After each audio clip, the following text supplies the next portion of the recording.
Bueno, pero muy buenas noches. Sean cordialmente bienvenidos a este espacio académico que la Sociedad Colombiana de Cirugía Ortopédica y Traumatología SCOT ha abierto el día de hoy para poder hacer una actualización en fracturas de radio distal, una iniciativa del capítulo del eje cafetero. No queremos dar más largas pues en esta introducción y simplemente queremos dar la bienvenida al presidente de la seccional Eje Cafetero, el doctor Andrés Gil, quien desde la ciudad de Manizales nos va a hablar de la fijación palmar. Bienvenido, doctor Gil. Muchas gracias por su asistencia. Muy buenas noches, doctor Freddy. Muy buenas noches a usted y a todas las personas que se unen en este momento a este evento que organiza el capítulo de mano de la Sociedad Colombiana de Ortopedia y la seccional del eje cafetero. Bueno, buenas noches y muchas gracias. Las complicaciones que se asocian a las fracturas de radio distal son muy frecuentes, sea que se relacionen directamente con la lesión propiamente dicha o con el método de tratamiento elegido, o con una combinación de ambas. De estas, el método de tratamiento elegido pues, puede evitarse con una planificación preoperatoria muy detallada, y eso es un punto muy importante. En general, las complicaciones que se pueden dar como resultado secuelas que pueden estar asociadas también a pérdidas de la función y que a la final pueden ser llamativas y perdurables, y esto también es un punto realmente muy importante. En el año 80, Cooney y colaboradores publicaron este estudio retrospectivo que incluía 565 fracturas, en donde lograron concluir que las complicaciones del tratamiento de las fracturas de radio distal eran más común de lo que se piensa generalmente, hasta un 31%, que es realmente una cifra muy grande, con una gama muy diversa de complicaciones, y que en cuanto más grave era la fractura, mayor incidencia de complicaciones había.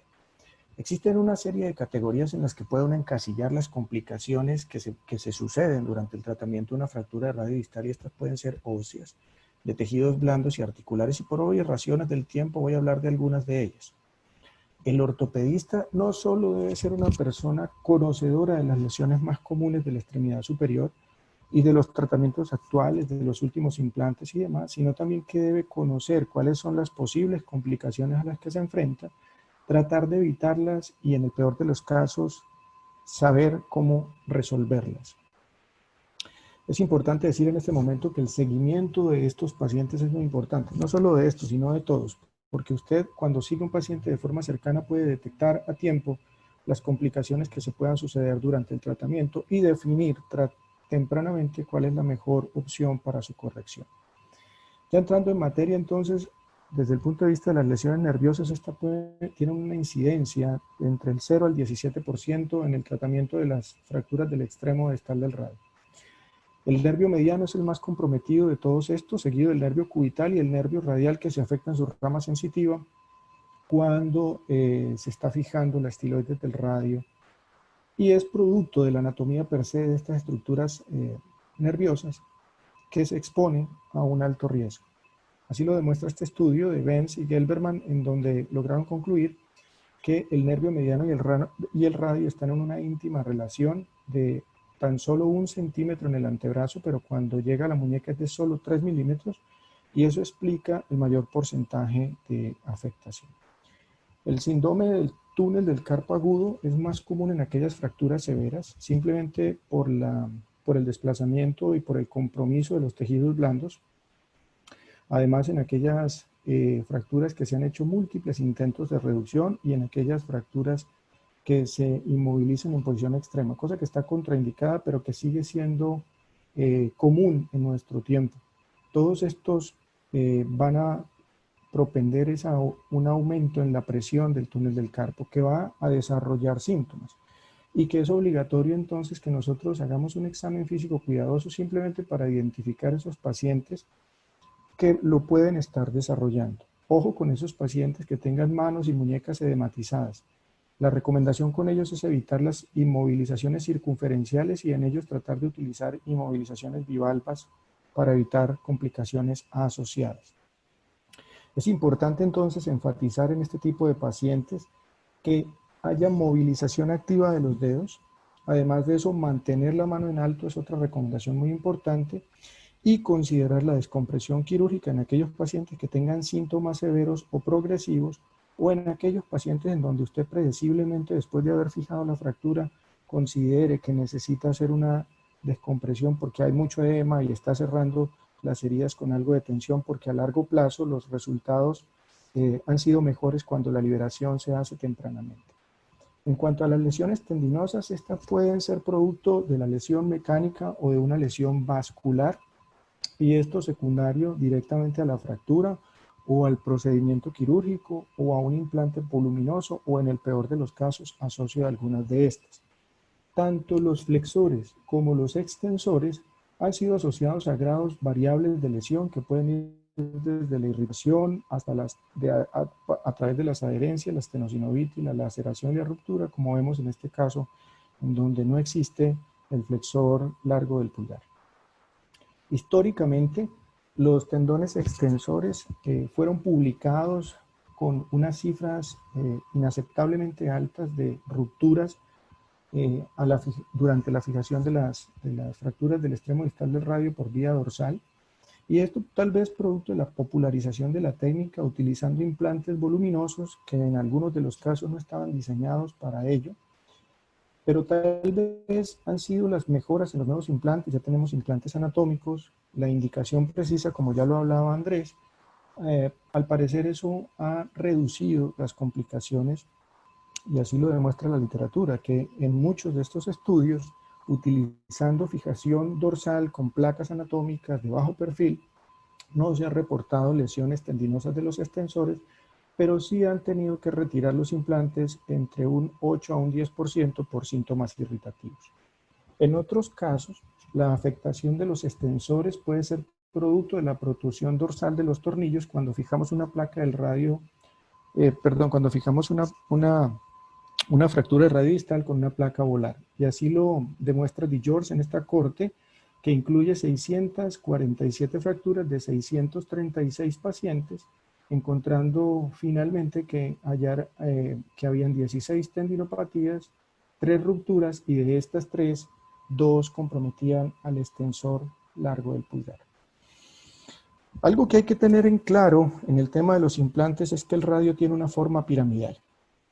Y eso, por lo tanto, es muy importante controlar la longitud de los tornillos, a sabiendas que los extensores transitan por esta serie de valles en el dorso del radio y que los pone en peligro de uno dejar estos tornillos con una longitud inadecuada.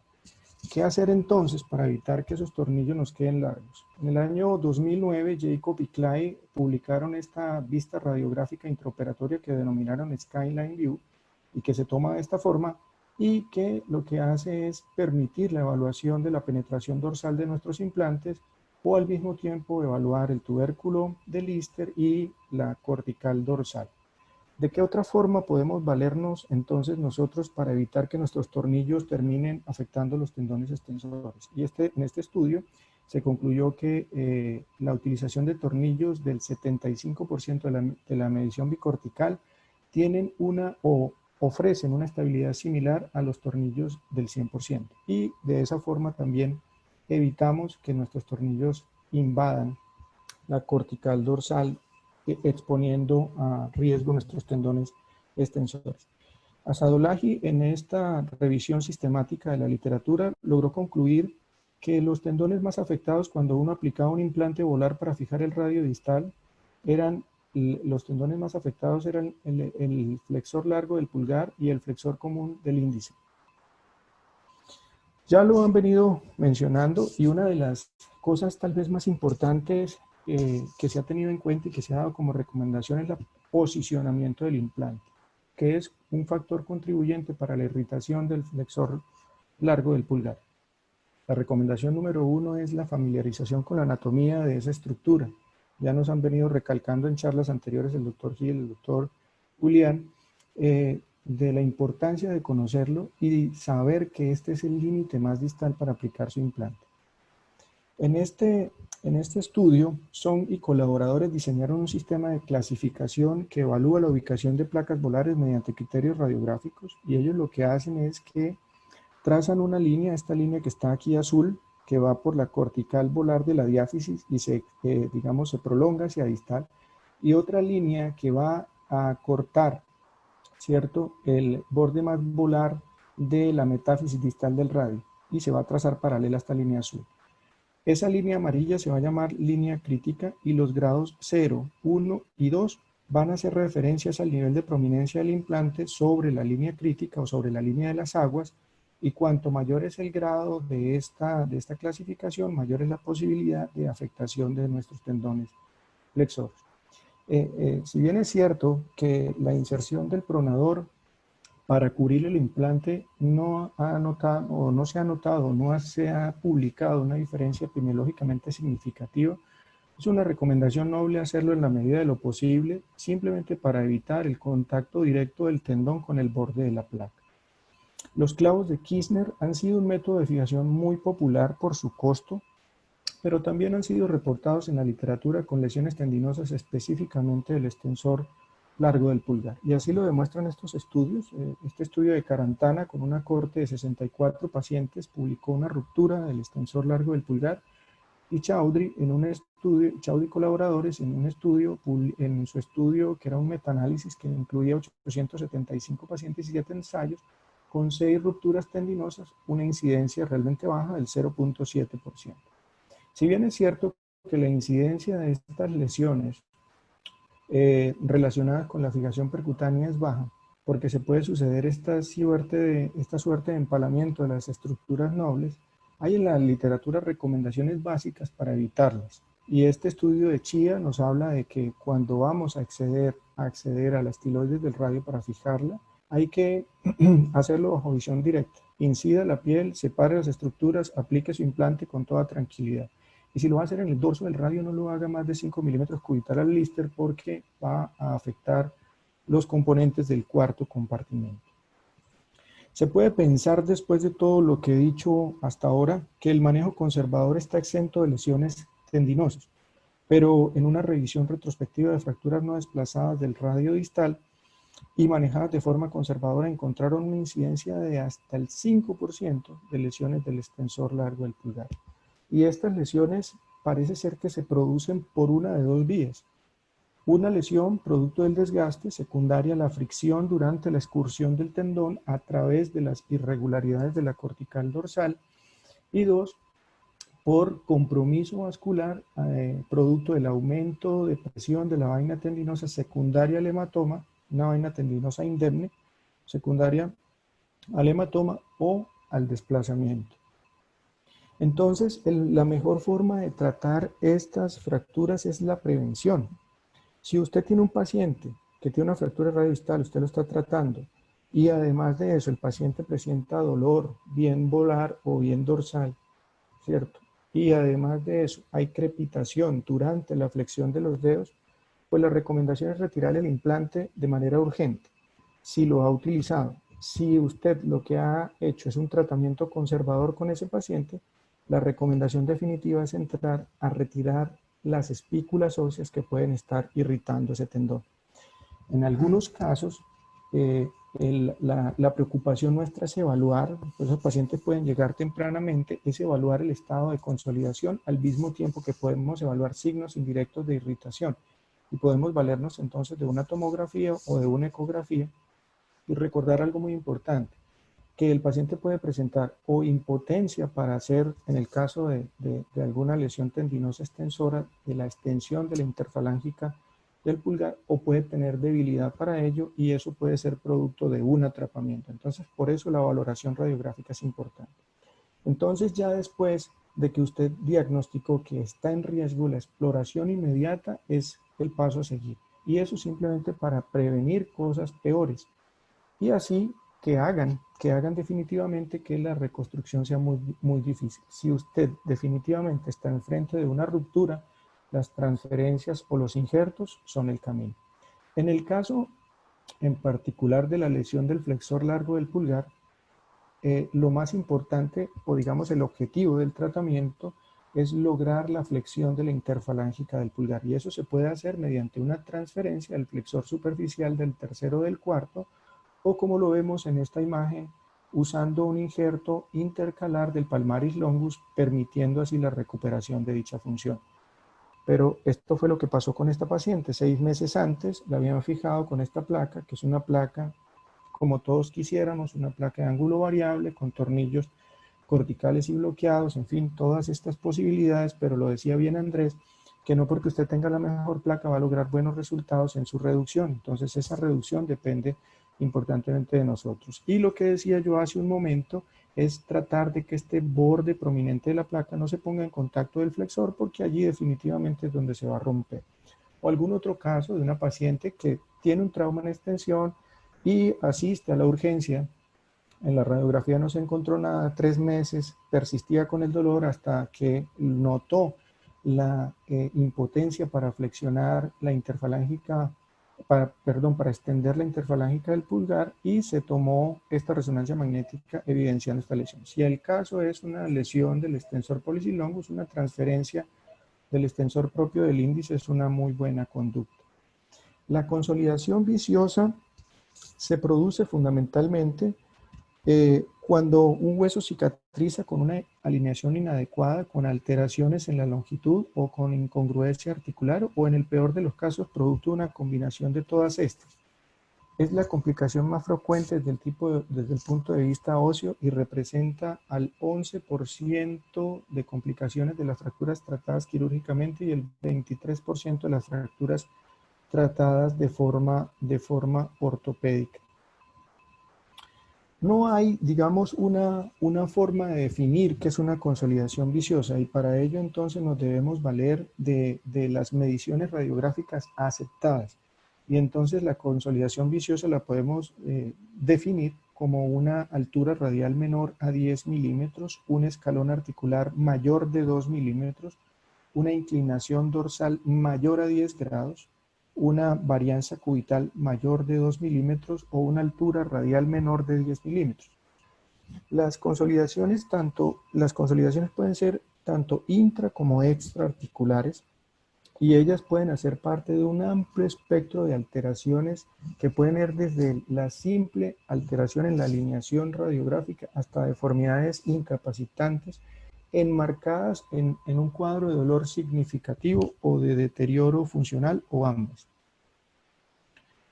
Desde el punto de vista,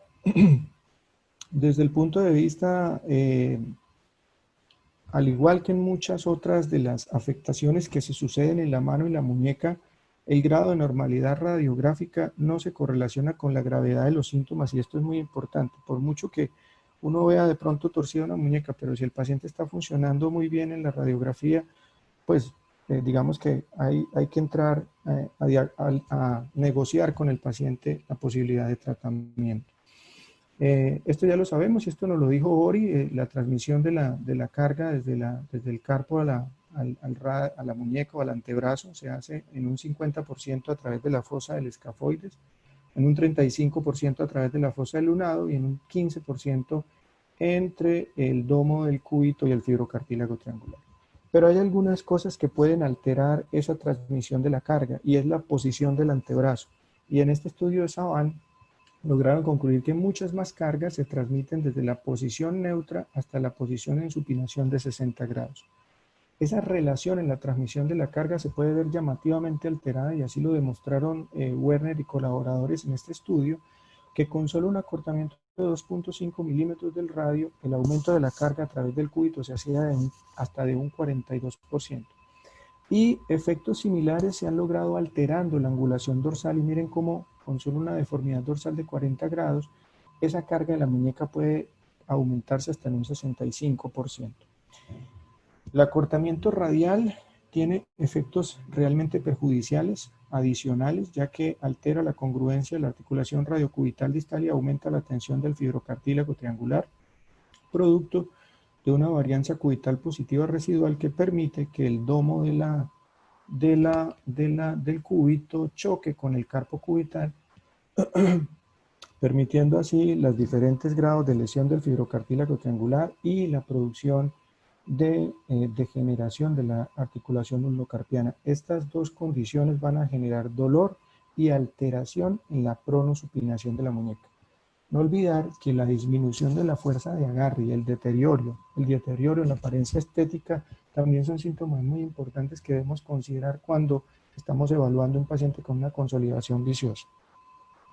Desde el punto de vista de inestabilidad como tal, hay dos patrones que se pueden sufrir en estos pacientes con consolidación viciosa. El primero es un patrón con un alineamiento no adaptativo en donde hay una subluxación radiocarpiana, pero gracias a que la mediocarpiana se mantiene estable, digamos, esa deformidad no se nota tan significativa, a diferencia de la deformidad adaptativa del segmento, en este caso, que hay una deformidad adaptativa del segmento intercala dorsal, pero que de forma compensadora hay una flexión de la articulación mediocarpiana tratando de equilibrar las fuerzas.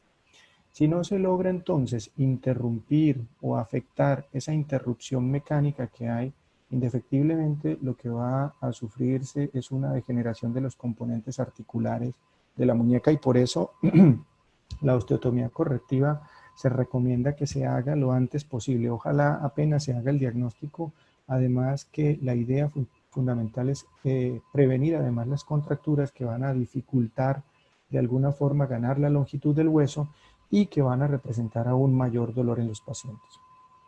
Entonces, tenemos una serie de técnicas, todas encaminadas a corregir la longitud o a corregir el defecto que se está produciendo, y usted puede tratar la consolidación viciosa mediante la corrección de la longitud del radio o mediante la angulación, o acortando o resecando el cúbito, o en el peor de los casos ya haciendo una artrodesis o una artroplastia.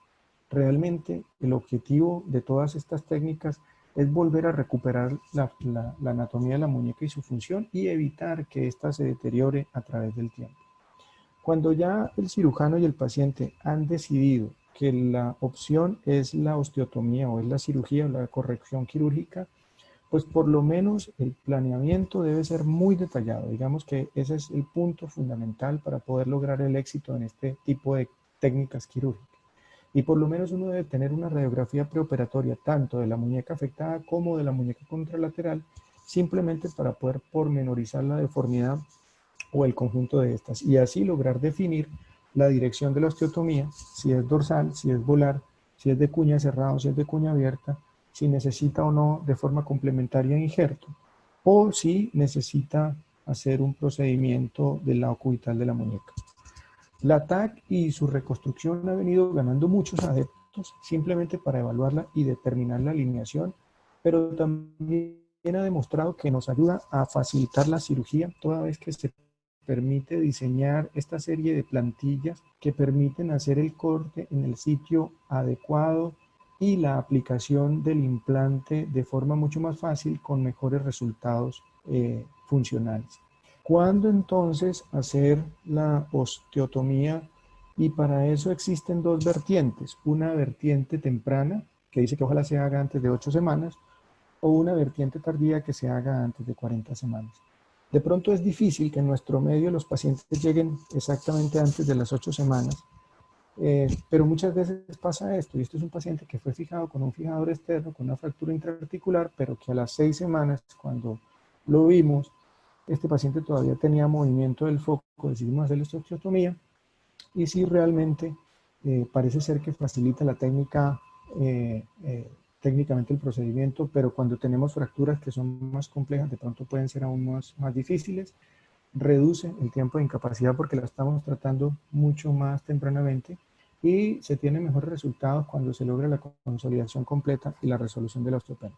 Hay otros que hablan de las técnicas que se hagan después de 40 semanas, pero también tiene muchos detractores, y esto es porque tardíamente, posterior al colapso, esa retracción de los tejidos blandos va a dificultar la distracción. Pero es muy difícil que, como les decía anteriormente, que un paciente llegue tempranamente. Esta es una paciente que al mismo tiempo que le hacen diagnóstico de una leucemia, sufre esta fractura, y no es hasta 2 años después en donde podemos hacerle una osteotomía para corregir esa deformidad. En resumen, entonces, la prevención es el mejor tratamiento para las complicaciones y debe ser nuestro objetivo desde el principio. Los pacientes deben estar bien informados acerca de los síntomas asociados con estas complicaciones y monitorearse de cerca. Las complicaciones que surjan deben tratarse lo antes posible y así evitar consecuencias mayores, y el cirujano debe conocer las posibles complicaciones, incluidas las no mencionadas, y su manejo. Muchas gracias a todos, muy amables. Muchas gracias, Freddy, por la charla. Excelente presentación. En relación a las preguntas, aquí hay unas que están pendientes. Jorge López pregunta que en qué porcentaje de las fracturas del extremo distal del radio solamente usan reducción cerrada, inmovilización, o reducción cerrada, fijación percutánea e inmovilización. De acuerdo. Digamos que cuanto mayor es el nivel de atención, como lo decía Julián, pues mayor es la complejidad de los pacientes que llegan a las instituciones. Entonces, digamos que no es habitual que, por ejemplo, en mi institución reciba uno una fractura, digamos, simple, sin desplazamiento, que no es lo habitual, digamos que no es común. Pero sí hay algo muy importante que hay que decir, y es que cuando el paciente uno ya lo encasilla en el tratamiento conservador, debe ser uno más juicioso en los controles que incluso en aquel paciente que lo ha operado, porque usted tiene que estar repitiendo las radiografías, evaluando desplazamientos posteriores, simplemente para poder detectar a tiempo que el radio no vaya a terminar en una consolidación viciosa por una mala, digamos, por un mal control en la decisión del tratamiento, o por haber olvidado al paciente, y esos pacientes sí ameritan controles semanales con radiografía para poder evidenciar pues que no vayamos a fallar en el tratamiento. Siguiendo con las preguntas, dice, en las fracturas del radio distal con fracturas de apófisis estiloides, si no tiene inestabilidad, la radiocubital distal siempre fija esa fractura de apófisis estiloides con alguno de los medios de fijación. Aún más que, imagínense ustedes que por estar haciendo un abordaje en el cúbito distal para fijar la estiloides sin necesidad, termine uno lesionando una rama del nervio cubital, la rama sensitiva del nervio cubital. Entonces lo que vas a lograr es un problema realmente, porque un paciente que no lo necesitaba, yo creo que John lo explicó muy bien, y es al terminar de fijar el radio, vamos directamente a probar la estabilidad de la articulación radiocubital distal, y por mucho que tenga fracturas, si no hay inestabilidad, no hay que hacer absolutamente nada. Que en la radiografía se ve feo. Pues sí, pero si no lo necesita, no hay que hacerlo. De acuerdo. Acá dice, ¿qué recursos utilizan para reparar el fibrocartílago triangular, suturas de anclaje u otra? Fredito. Yo creo que antes de entrar en el tema de si se repara o no se repara las lesiones, lo primero que uno debe es, hacer el diagnóstico de una lesión del ligamento escáfosemillunar en un paciente con una fractura, que está desplazada, que tiene conminución, ¿cierto? Porque digamos que las lesiones que se producen, o las lesiones ligamentarias asociadas a una fractura radiostal, son fracturas con alta energía. Lo que nos debemos enfocar es qué nos ayuda a diagnosticar, ¿cierto? Porque simplemente vamos a tener una radiografía, y en algunos casos uno lo que tiene es evidentemente la brecha, el signo de Terry Thomas, el lunado que está triangular porque está en extensón, y el escafoide. Eso sería muy fácil, porque ya lo que hay, digamos, es una lesión estática en ese caso. Pero, ¿cómo predecir que podemos tener una lesión ligamentaria? Ya Julián lo había dicho, cuando hay fracturas de la radial, o esa fractura, la forma del lunado, ¿cierto? Porque lo que hacen es, digamos, con hundimiento, lo que hay es un cizallamiento de la alineación del escafoide del lunado, y cuando uno de estos dos caiga, pues uno debe presumir que puede haber una lesión de esto. Obviamente hacer pruebas intraoperatorias en esos pacientes. Lo primero que uno tiene que es presumir que puede existir una lesión, y después en intraoperatorio hacer la evaluación. Ahora, ¿cómo fijarlo? A veces simplemente nos quedan un par de clavos de Kirchner y yo creo que puede ser una buena opción para fijarlo en agudo. Puede hacerse así. Si ya usted va preparado, pues lo puede hacer o bien por artroscopia si tiene el entrenamiento, o simplemente abierto. En ese caso, como lo decía Andrés, fue muy claro en su charla, decir, bueno, si tengo, y si estoy pensando que tengo una lesión, la posibilidad del abordaje dorsal lo tengo que conservar o que tengo que tener en cuenta para poder acceder a esa porción dorsal o acceder a la, digamos, a la reparación del fibrocartílago triangular. Bueno, muy bien. Muchísimas gracias, Gracias a para el todos. capítulo de mano. Fue un placer esta actividad. Johncito, muchas gracias en Bogotá. Julián, Gracias. muchas gracias acá en Manizales. Freddy, muchas gracias desde Barranquilla. Meiser, muchas gracias desde Medellín. Muchas gracias a todos los participantes. Espero que haya sido de su agrado y satisfacción. Y hasta una nueva oportunidad. Que Dios los bendiga. Buenas noches. Muchas gracias. Gracias.